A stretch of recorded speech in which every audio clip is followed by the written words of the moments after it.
প্রতি বছর বাংলাদেশে হাজার হাজার তরুণ স্বপ্ন দেখে একটা স্টার্টআপ বানানোর। বাংলাদেশে বর্তমানে আনুমানিক 2500 এর অধিক স্টার্টআপ আছে, বিশেষ করে ই-কমার্স, ফিনটেক, অ্যাডটেক আর লজিস্টিক্সে, যেখানে বাংলাদেশে প্রতি বছর প্রায় 200 নতুন স্টার্টআপ তৈরি হয়। কিন্তু তাদের প্রায় 70-80% কখনোই 5 বছর পার করতে পারে না। ঠিক সেরকম একটা জায়গায় পাঠাও একটি $multi-million স্টার্টআপ। 01 ডিকোডে আজকে আমরা আলোচনা করব পাঠাওয়ের জার্নি নিয়ে। আমরা ডিকোড করব পাঠাও কিভাবে দেশের সবচেয়ে বড় টেক স্টার্টআপে পরিণত হলো, আর কিভাবেই বা হয়ে উঠল $multi-million স্টার্টআপ। গল্পটা শুরু হয় 2011 সালে।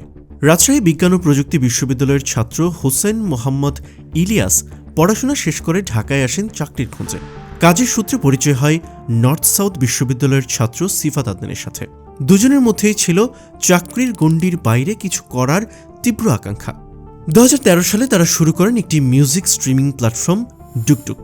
ঢাকার সঙ্গীতপ্রেমীদের মধ্যে এটি জনপ্রিয় হয় এবং স্টার্টআপ উইকেন্ডে দ্বিতীয় সেরা স্টার্টআপের পুরস্কারও পায়। কিন্তু জনপ্রিয়তা থাকলেও টেকসই ব্যবসায়িক মডেল না থাকায় উদ্যোগটি বন্ধ হয়ে যায়, আর এই ব্যর্থতা থেকেই উঠে আসে নতুন ভাবনা। এরপর তারা চালু করেন সাইকেল ভিত্তিক ডেলিভারি সার্ভিস পাঠাও, যা ফেসবুক গ্রুপের মাধ্যমে পরিচিতদের মধ্যে সীমাবদ্ধ ছিল। এর ভেতরেই পাঠাওয়ের উদ্যোক্তা ইলিয়াসের পরিচয় হয় যুক্তরাষ্ট্র প্রবাসী বাংলাদেশি তরুণ ফাহিম সালের সাথে। সেই সময় দেশে নিয়মিত হরতাল অবরোধ চলছিল, মানুষের যাতায়াত ও পণ্য পরিবহন ছিল কঠিন একটা ব্যাপার। হরতালের তথ্য জানতে ইলিয়াস খুলে ফেলেন itstomorrowhortal.com নামে একটি ওয়েবসাইট। সাইম সালে এই ওয়েবসাইট দেখে এর পেছনের মানুষের সাথে কথা বলতে আগ্রহী হয়ে ওঠেন। ইলিয়াসের সাথে কথা বলার পর ফাহিম সালে পাঠাওয়ের খবর জানতে পারেন, আর এভাবেই ফাহিম সালে পাঠাওয়ের সঙ্গে জড়িত হয়ে যান। প্রথমে পাঠাও একটি কুরিয়ার সার্ভিস প্ল্যাটফর্ম ছিল।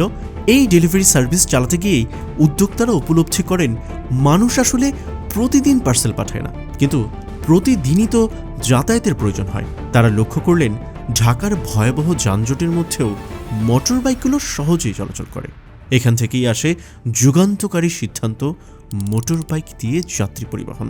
2016 সালের মধ্যে 5টি মোটর বাইক নিয়ে বনানী চেয়ারম্যান বাড়িতে একটি ছোট্ট অফিস থেকে শুরু হয় পাঠাও বাইক।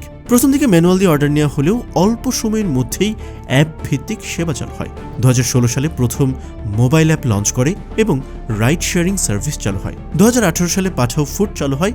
একই বছর নেপালে আন্তর্জাতিক কার্যক্রম শুরু করে। এরপর একে একে যুক্ত হয় পাঠাও কার, পাঠাও শপ, হেলথ ও ফিনটেক সার্ভিস। খাবার ডেলিভারি উপযুক্ত হওয়ার পর পাঠাও দৈনন্দিন অভ্যাসে পরিণত হয়েছে। অফিস কিংবা বাসা কিংবা রাতের ক্ষুধা, সব জায়গায় পাঠাও ফুড মানুষের রুটিনের অংশ হয়ে গেছে।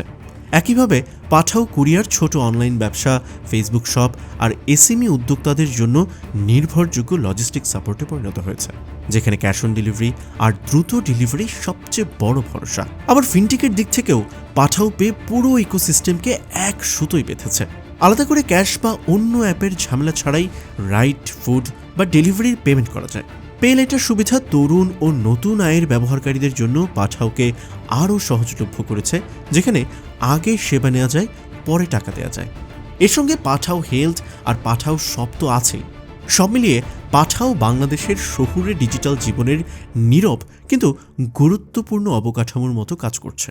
বিখ্যাত মার্কিন সাময়িকী ফোর্বস এশিয়া ও প্রশান্ত মহাসাগরীয় অঞ্চলের সম্ভাবনাময় শীর্ষ 100টি স্টার্টআপ কোম্পানির তালিকা প্রকাশ করেছে।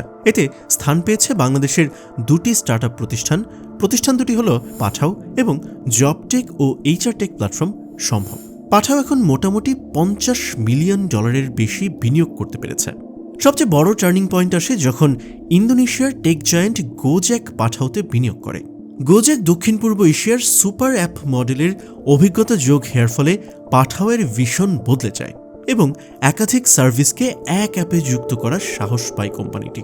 এর ফলে 2025 সালে পাঠাওকে সুপার অ্যাপ ক্যাটাগরিতে সুপার ব্র্যান্ড হিসেবে স্বীকৃতি দেওয়া হয়। ভ্যালুয়েশনের দিক থেকে পাঠাও বাংলাদেশের স্টার্টআপ ইতিহাসে আলাদা জায়গা করে নেয়। 2018 সালে কোম্পানিটির বাজার মূল্য $100 মিলিয়ন ছাড়িয়ে যায়, যা তখন দেশের জন্য প্রায় অবিশ্বাস্য একটি মাইলস্টোন ছিল। এটি প্রমাণ করে যে বাংলাদেশ থেকেও ভেঞ্চার স্কেল কোম্পানি তৈরি করা সম্ভব। পাঠাও কখনোই স্মুথ গ্রোথ পায়নি, বরং একের পর এক ভুল সিদ্ধান্ত, চাপ আর অনিশ্চয়তার মধ্য দিয়েই কোম্পানিটি আজকের জায়গায় এসেছে। শুরুর দিকে প্রথম বড় চ্যালেঞ্জ আসে ট্রাফিক ও অপারেশন স্কেলিং নিয়ে। ঢাকায় কয়েকশো রাইডার সামলানো সহজ ছিল, কিন্তু কয়েক হাজার হলেই শুরু হয় বিশৃঙ্খলা। রাইড ক্যান্সেল, দেরি, কাস্টমার অভিযোগ, নানা ধরনের প্রবলেম। এরপর আসে রেগুলেটরি ধাক্কা। বাংলাদেশের রাইড শেয়ারিং যখন নতুন, তখন আইন পরিষ্কার ছিল না। বাইক রাইড বৈধ কিনা, লাইসেন্স লাগবে কিনা, এই অনিশ্চয়তায় একাধিক সার্ভিস বন্ধ হওয়ার ঝুঁকি তৈরি হয়। এক পর্যায়ে পুরো ইন্ডাস্ট্রি থেমে যাওয়ার মতো পরিস্থিতি তৈরি হয়েছিল। সবচেয়ে চাপের সময় আসে ফান্ডিং ও ক্যাশ বার্ন নিয়ে। রাইড, ফুড, কুরিয়ার সব সেগমেন্টেই একসাথে এক্সপেনশন মানে ছিল বিশাল খরচ। আয় কমে গেলে বা অন্য প্ল্যাটফর্ম ভালো অফার দিলে ড্রাইভার দ্রুত চলে যেত। একসময় এমন অবস্থাও হয়েছিল যেখানে অ্যাপ আছে, ইউজার আছে, পর্যাপ্ত পরিমাণে রাইডার নেই। তখন পাঠাওকে ইনসেন্টিভ, লোন সাপোর্ট, ফিনান্সিয়াল সুবিধা দিতে হয়, যা আবারও খরচ বাড়ায়।